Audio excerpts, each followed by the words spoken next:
இந்த பிஸ்கெட்டை பாருங்கள், ஒரு கடையில் வாங்கினேன். ஆக்சுவலாக அதில் வந்து டேட்டு வந்து கரெக்டாக தான் இருக்குது, அந்த எக்ஸ்பைரி டேட்டு, மேனுஃபேக்சர் டேட்டு. ஆனால் சும்மா கையை வச்சு அழிச்சாலே நல்லா போயிடுது. நீங்கள் பாருங்கள், அப்படியே பாருங்கள்.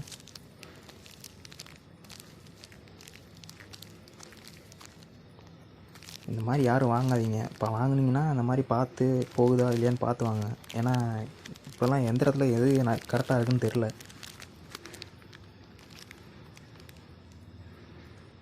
எந்த பொருள் வாங்கினாலுமே எக்ஸ்பைரி டேட்டு எல்லாம் கரெக்டாக இருக்கான்னு பார்த்துட்டு அது அழியுதா இல்லையா எப்படின்னு பார்த்துட்டு வாங்க. ஏன்னா இந்த மாதிரி நிறைய ஃப்ராடு பண்ணுறாங்க.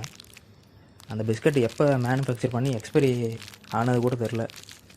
2 வருஷத்துக்கு முன்னாடி கூட இந்த மாதிரி இது பண்ணி விற்றுருக்கலாம். அதை அப்படியே யாரும் வாங்காமல் டேட்டை மட்டும் மாற்றி இப்போ நம்ம கைக்கு அப்படியே வருது.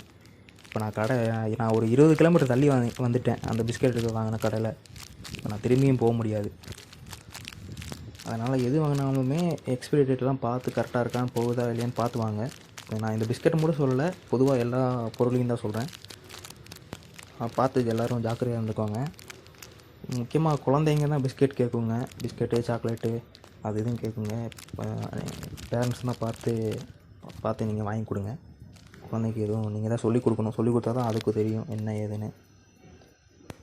ஏன்னா சாக்லேட்டில் கூட எப்படி இருக்குன்னு தெரில. அதனால் அதில் யார் எது வாங்கினாலும் பார்த்து வாங்கி சாப்பிடுங்க.